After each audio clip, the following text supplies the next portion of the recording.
Your health is the most important thing you can invest in. Hey everyone, good morning. This is Dr. Brendan Cochran. Hope you had a fantastic weekend. I wanted to talk a little bit more about some updated guidelines out of one of the systems, one of the hospital systems, which I've been following for a while, really like their work. It's nothing new from what I've talked about, but just wanted to give it to you so you can potentially share this with somebody that you uh, love or you may need to be saving. So let's talk about what's going on. One of the things that's disturbing to me is, yes, it was a nice weekend. Everybody got out. That was awesome. I do think everybody should get out. They should distance, be outside. This bug's not going to live very long when the sun's shining on it, so it's going to die pretty quickly. But however, what I did see is I saw quite a few places that people were going in and out of where it's closed, and you have like an AC unit blowing, so it suspends the virus longer. And they were laxing their mask wearing. And I think that's a really bad thing for a resurgence of this because we know that it enters through the respiratory system. Well, the other thing I mentioned earlier, and it's specifically also concerning for you to know why you should consider also wearing eye protection. Well, John Hopkins University basically published a new study saying that there are ACE2 receptor sites in the eyes, and this is a known gateway that the COVID-19 or coronavirus could enter your system. And again, it's any mucous membrane really that it can, just like a cold can as well. So this brings up an important point. If you're in an enclosed environment where there's lots of people, you really should consider some eyewear, or if you're talking with somebody directly because of that respiratory droplet portrayal, if they're not wearing a mask, which should stop that, then you really need to be more concerned about wearing goggles or eyewear to block some of those things from landing in your eyes. The other thing is if you are a contact wearer, you really need to be cognizant of rinsing your hands very carefully before you put your contacts in or take them out, because this is an entryway that you could be infecting yourself. So I'll publish that for you, but just to remind you that your eyes are also vulnerable as well. Now, back to the mask thing. My biggest concern that I saw over the weekend is, again, people were laxing on wearing masks in some of the indoor locations.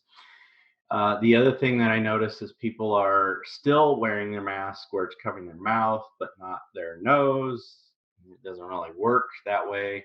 Or they're bringing their mask down under their chin. And remember, if you're wearing the mask and particles are landing on the mask and then you touch the mask, well, you contaminated yourself. One, also, if you move it down here where the mask is not covering and you could have viral particles, now you've contaminated the inside of your mask. And if you move that up over yourself, guess what? Then you have virus that's literally inside the mask. And this is what some of the concerns were with people not wearing masks properly. And you could breathe in this virus and have a higher rate of possibly getting an infection. So make sure if you are wearing a mask, you're doing it properly. Otherwise, what's the point, right? The other thing is, don't lax on the mask yet. We're not out of this. We're not going to be out of this for a while. I know this is enduring, guys. It takes resilience. Just look back to what we saw in the 1918, 1917 flu. It took a couple years, a year to 2 years, to get back to normal.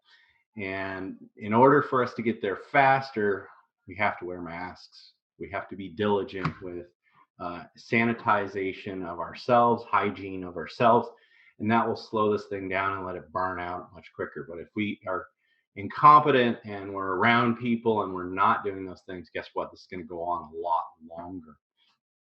And again, the caution is, I know some of the alarm I've heard is just let me get it and get it over with. Well, you don't want to go at that quite yet because we don't know all the ramifications of this. If you haven't already, you've seen that in New York State, they had a death related to a child, which is the first of its kind.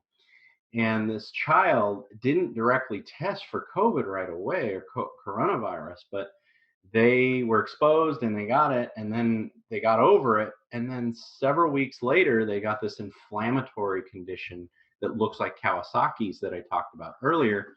And it actually took one of our children, which is very, very, very sad. But this is popping up more often. So Kawasaki's is happening more often. And what we need to be careful with is this is just another systemic damage that could be happening that we're still trying to figure out. It's kind of like what we know with people that get this. They have an increased risk of, it looks like, possibly strokes and heart attacks or other long-term cardiovascular concerns. There's a reason why, if you haven't heard already, the military is no longer accepting applicants who have gotten hospitalized with coronavirus. Initially, they didn't want to take them at all if you got it. And then they realized, well, if you're hospitalized, this is serious enough that it caused damage to your system, that you would have long-term ramifications from this. So when we see that stuff coming out, guys, you don't want to be the one rushing to get this until we know more facts about what it all does and maybe better ways of treating this, which we are coming along with.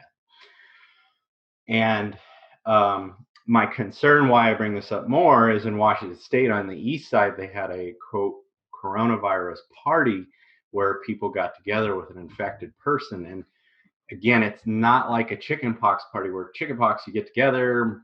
We know chickenpox, you mount antibodies for a very long time, and you get pretty much lifelong immunity to it, unless you have a flare up from the reactivation of chickenpox, which is called shingles. This one, we don't know yet. We just don't know. It may be antibodies like SARS or MERS, where it's like 2 or 3 years. It may be like your common cold, where it's literally a couple months and then that goes away. We're still trying to figure that out. So if you're rushing in getting sick, you're risking your life or other people's lives, and you may not even have long-term immunity. It may be only short-term. So please don't do that. Please don't lax on your situations. That way we can open things up more quickly. Now, if you don't do it right and you open up too quickly, then we see what's kind of going on actually now in Tokyo. They are reporting in the news that 90% of their beds are full of COVID patients. We also saw an uptick in Germany, where the R naught is 1.1, which is over that 1. We don't want the R naught to be over 1. Remember, this means we're spreading it more rapidly. We want to keep it below 1, because then that means it can fizzle out. So anytime that R naught goes above 1, you're going to see places say, hey, we got to kind of protect people and we got to lock it down a little bit more. And so what we're trying to do is open up, use hygiene therapy, and keep that R naught below 1 so everybody can keep functioning and get back to work. And we can do that sooner rather than rushing back and everybody getting sick again and then having to lock everything down again.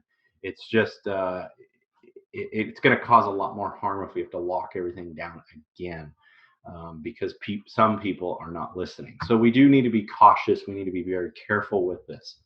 Now, one of the things I want to show you about, I shared with this article with you and this protocol with you in an earlier lecture, but the guidelines keep changing. So this is actually out of EVMS. This is the basically the pulmonary and critical care medicine group out of Virginia. And they're the ones who have updated their guidelines recently, which is really awesome if you want to read through this document. So it hits the points that I've been hitting with prophylaxis or prevention: vitamin C, zinc, melatonin, vitamin D.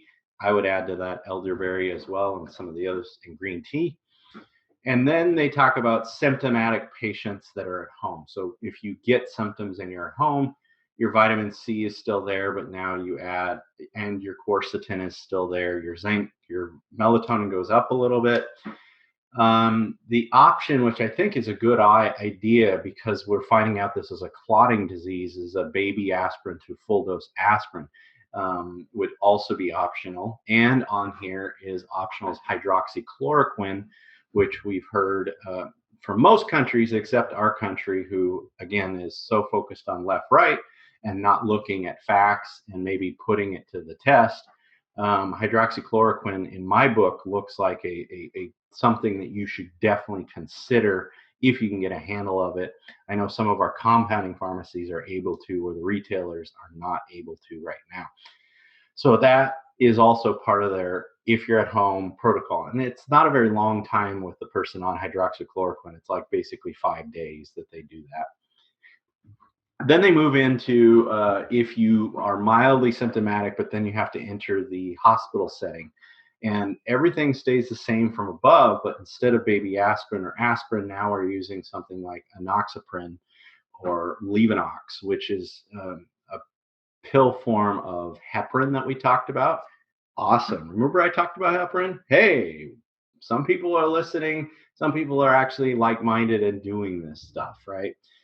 And also on here, besides the heparin, a little bit of methylprednisone is added too, if symptoms are progressing, which I don't think is a terrible idea to use short term. We try not to use that at all if we can.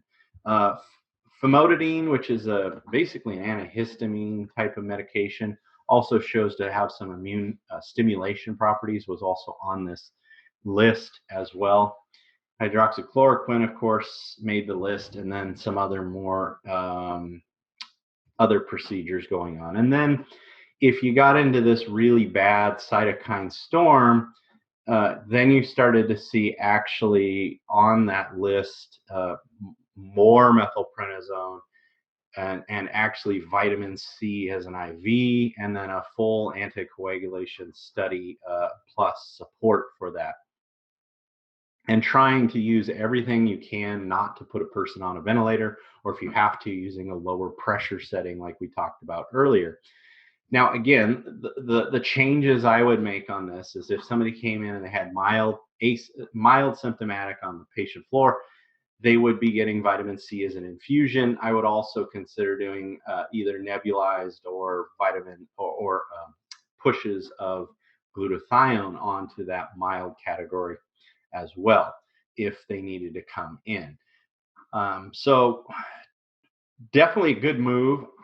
I personally like this protocol of anybody else. At least they've had their crap together for a long time. I don't know why other people aren't listening to this. I still feel like we have been terribly disorganized in our mounting of health advice for this. And personally, I believe this is because of an ongoing battle between left, right, and an ongoing battle of pharma making their money and the 1% making their money.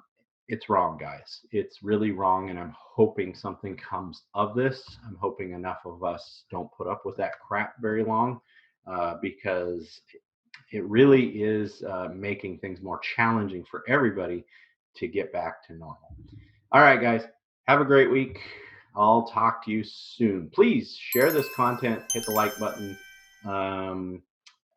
I'll attach the document also here in the Facebook group, so you can search back if you're on YouTube to Facebook and look for that document. All right, have a great week. This is another really good incentive to invest in your health. Investing in your health is the best thing you could ever invest in.